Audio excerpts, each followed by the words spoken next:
Nah, ini yang kemarin saya bilang, Python juga bisa digunakan dengan frameworks atau IDE yang berbagai macam ya, ada Django, Flash, Jupyter, kemudian ada yang SciPy, ada juga yang pakai Jupyter kan Jupyter Notebook ya.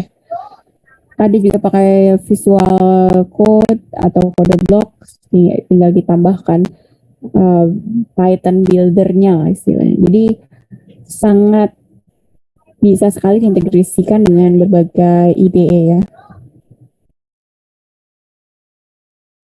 Selanjutnya tentang variables dan data type. Untuk Python itu ada numbers. Numbers sendiri terbagi menjadi integer, float, dan complex. Kemudian boolean. Boolean itu tentang true, false. Kemudian set. Set itu lebih ke ini ya, kelompok data. Kemudian dictionary. Dictionary itu di dalamnya terdiri dari banyak set. Kemudian sequence. Sequence itu ada string. String itu yang menangani kata. Ya, kemudian ada list. List itu lebih ke matriks lah. Kemudian ada tuple. Tuple itu gabungan dari list. Oke, ini format. Ini perbedaan bahasa Python dan bahasa C. Jadi kemarin ada pertanyaan kapasitas range-nya seperti apa. Jadi kalau di bahasa pemrograman C, integer int aja itu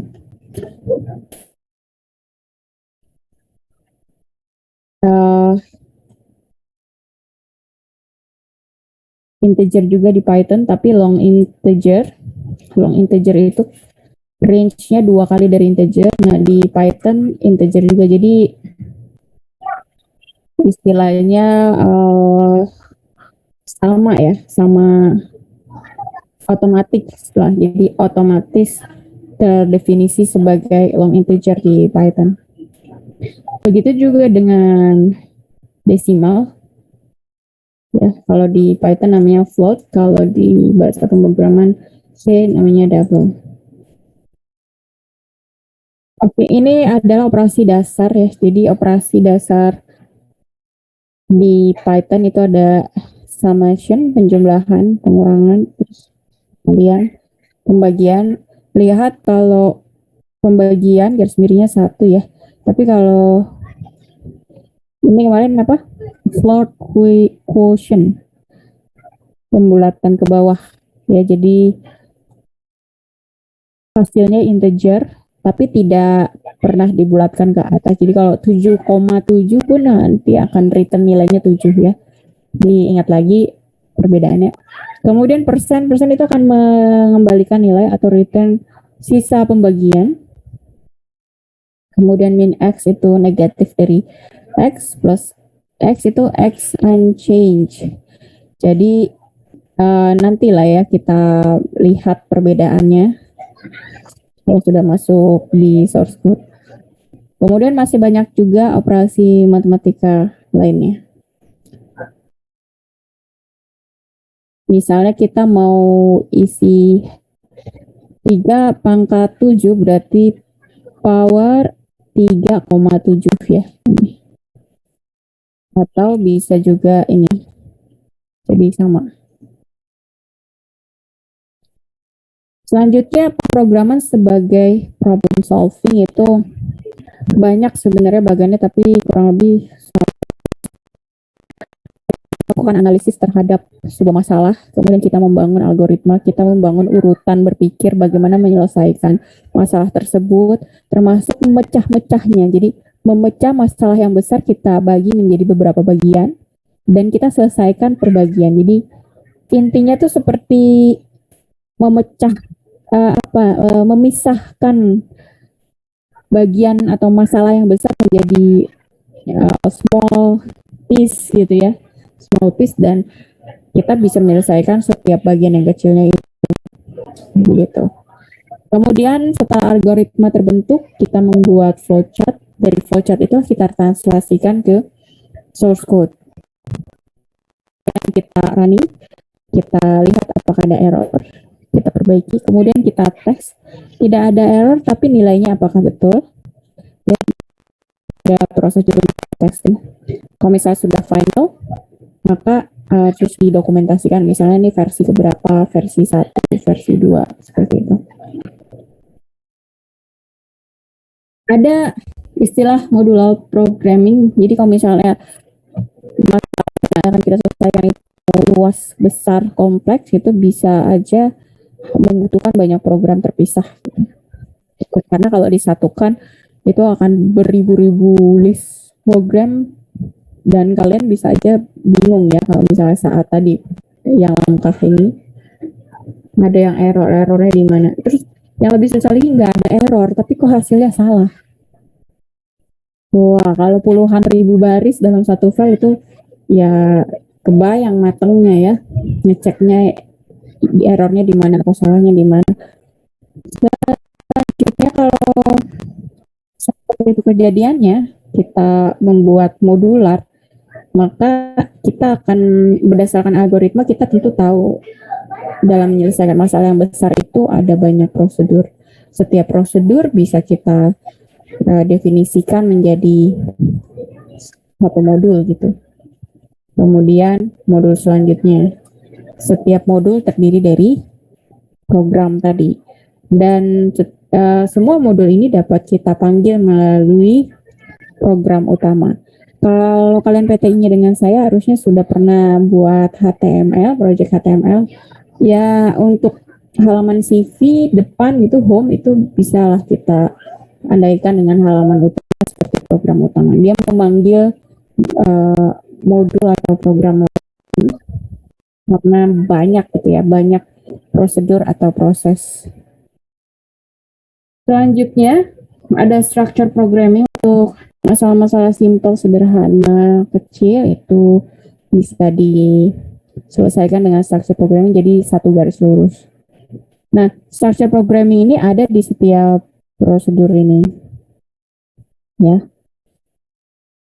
Jadi kalau sudah kita pisahkan per prosedur, maka untuk ngecek setiap structure programnya itu lebih mudah. Kurang lebih seperti ini ya.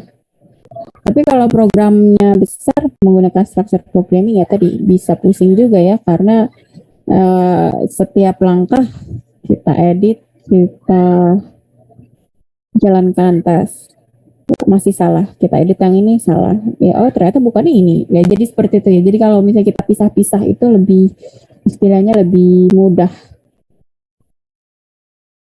Selanjutnya ada types of error di Epsilon, itu kan file ini sudah saya upload kalau nggak salah ya, di situ sudah saya sertakan linknya, kalian bisa cobain bagaimana sih menghandle exception di Python. Jadi error yang paling mudah itu kalau misalnya sintaks error, jadi penulisan error itu gampang, kita tinggal benerin sintaksnya. Atau perintah tidak dikenal ya, sama ya sintaks error. Tapi kalau errornya karena model yang kalian buat, karena algoritma yang kalian buat, atau karena flowchart yang salah, nah itu kita harus ngeceknya dengan nilai acuan ya. Jadi kalau di persamaan gerak kita selesaikan soal tentang persamaan gerak, kita butuh initial data, misalnya kecepatan awal sekian, P0 gitu, dengan posisi X, Y, misalnya kayak gitu. Itu kan berarti ada data yang bisa kita pakai untuk ngecek persamaan yang kita hasilkan. Sama seperti program ini. Selanjutnya algoritma, ada kata karakteristik dari algoritma itu well-defined input, well-defined output. Jadi ya di dalam algoritma itu harus jelas. Kalau ya mungkin kalau bagi kalian ini tuh seperti apa saja sih yang diketahui. Ada variabel apa saja dan apa saja yang diketahui. Kemudian di sini clear di sini jelas dan tidak ambigu. Tidak ambigu itu tidak meragukan. Jadi sudah langsung masuk nih ya. Sudah langsung masuk ke penulisan. Jadi variabel, jangan sampai kalian gini mendefinisikan variabel misalnya panjang. Terus yang satunya lagi panjang sisi A. Jadi ada variabel yang namanya panjang, terus panjang sisi A. Itu kan jadi meragukan ya. Jadi coba buat nama variabel yang clear, jelas. Misalnya jarak AB, jarak BC. Nah, itu jelas gitu. Jadi tidak ada yang meragukan lah di dalam pendefinisian ini. Oke. Kemudian language independent artinya siapapun programmernya saat baca algoritma dia bisa langsung menerjemahkan ke flowchart atau menerjemahkan langsung ke source code. Gitu. Jadi mau dia pakai bahasa C, C++, Pascal, Python, gitu. Begitu baca algoritma yang kamu tulis, harusnya bisa dia translate ke source code bahasa pemrograman yang digunakan. Selanjutnya flowchart. Flowchart ini baik sekali untuk memvisualisasikan algoritma ya. Ini ada banyak jenisnya, nanti kita langsung bahas di contoh. Ya, di kuliah pemrograman dan praktikum pemrograman ini saya dan kelas Pak Joko itu ya bersepakat bahwa minimal ada 5 step yang harus kalian kerjakan. Yang pertama adalah state the problem.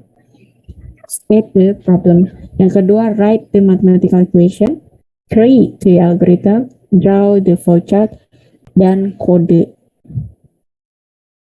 Jadi, yang pertama, tuliskan dulu masalahnya. Ya, tuliskan dulu masalahnya untuk memberikan pernyataan masalah yang jelas gitu ya. Jadi, bisa aja kamu diberikan kasusnya cerita panjang gitu ya, berapa paragraf gitu, tapi state the problem itu harus dalam satu kalimat yang padu lah ya kalau dalam bahasa Indonesia. Kemudian tulis mathematical equation ya. Mathematical equation kadang-kadang mahasiswa suka berkata, Bu, untuk hal ini ada matematik, enggak ada persamaan matematis gitu.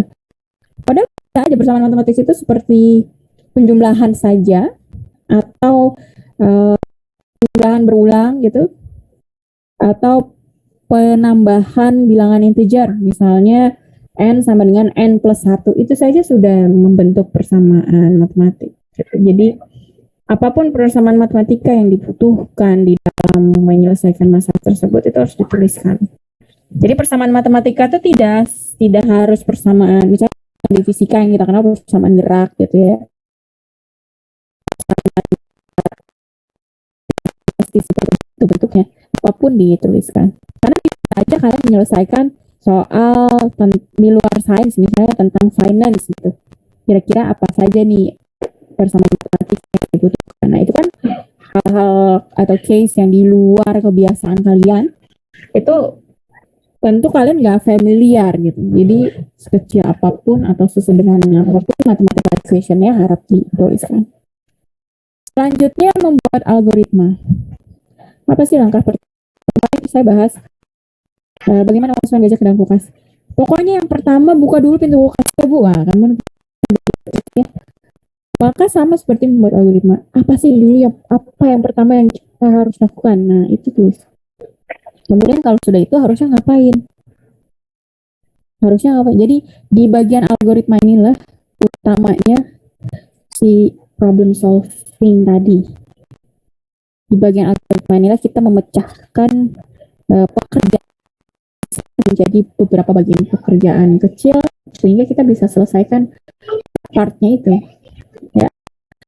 Kemudian kalau sudah membuat algoritma maka dibuat flowchartnya.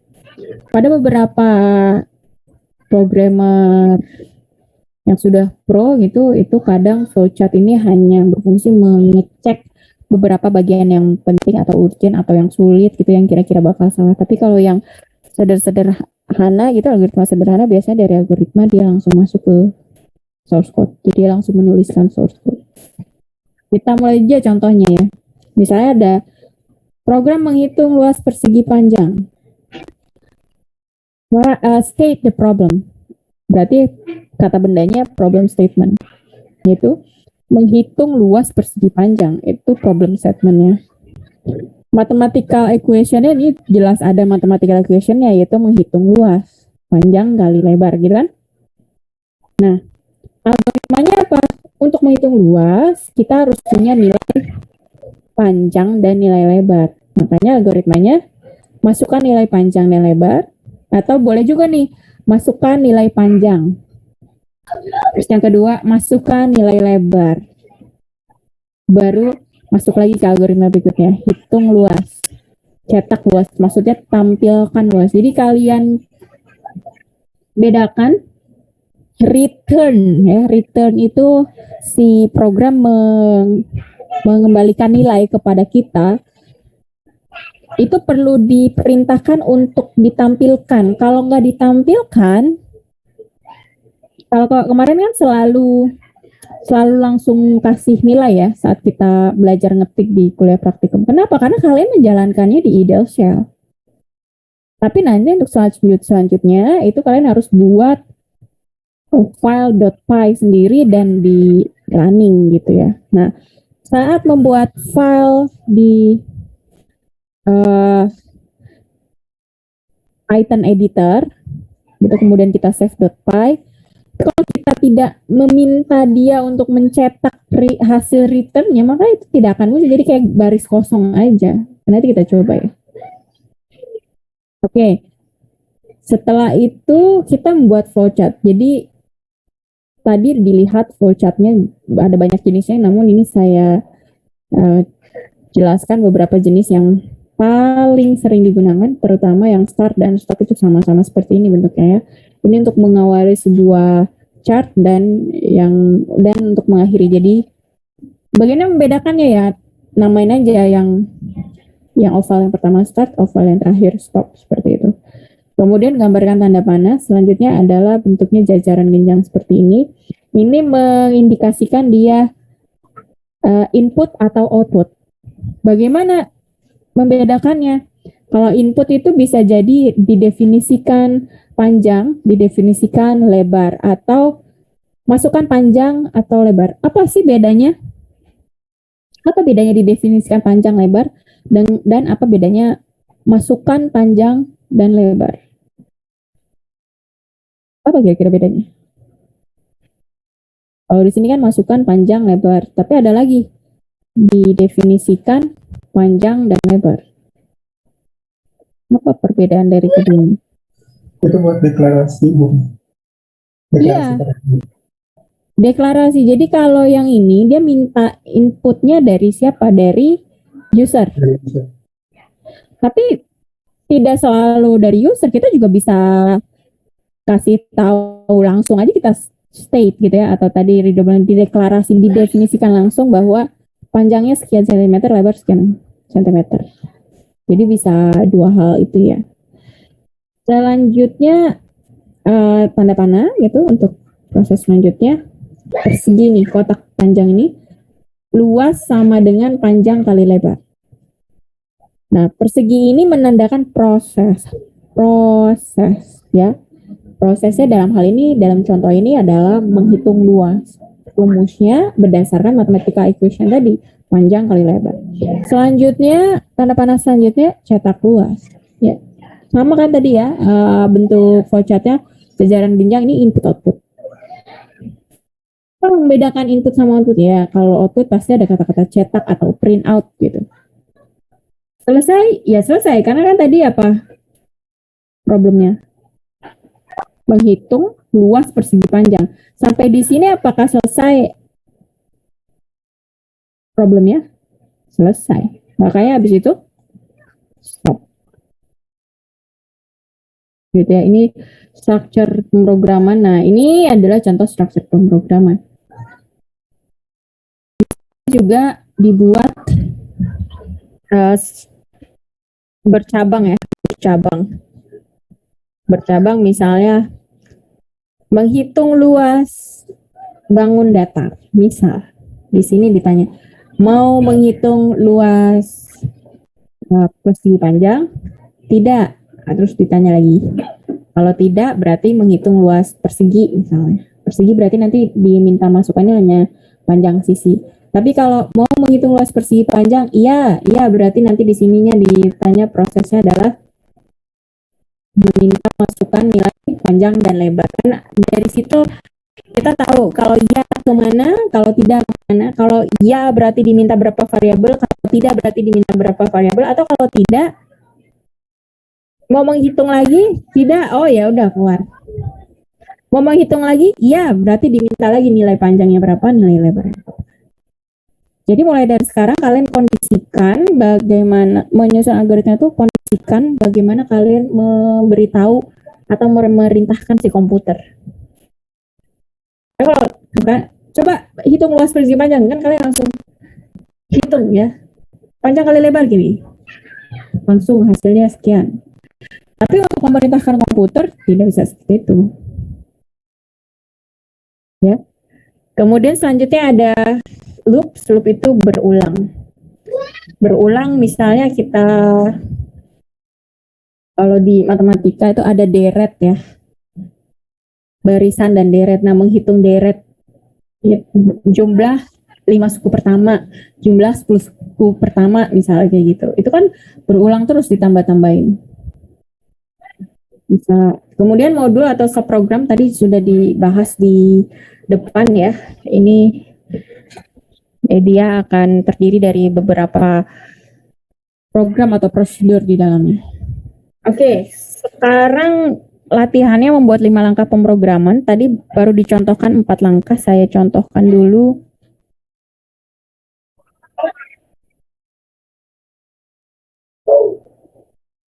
Ya, seperti ini ya. Tutupan ya, sepertinya.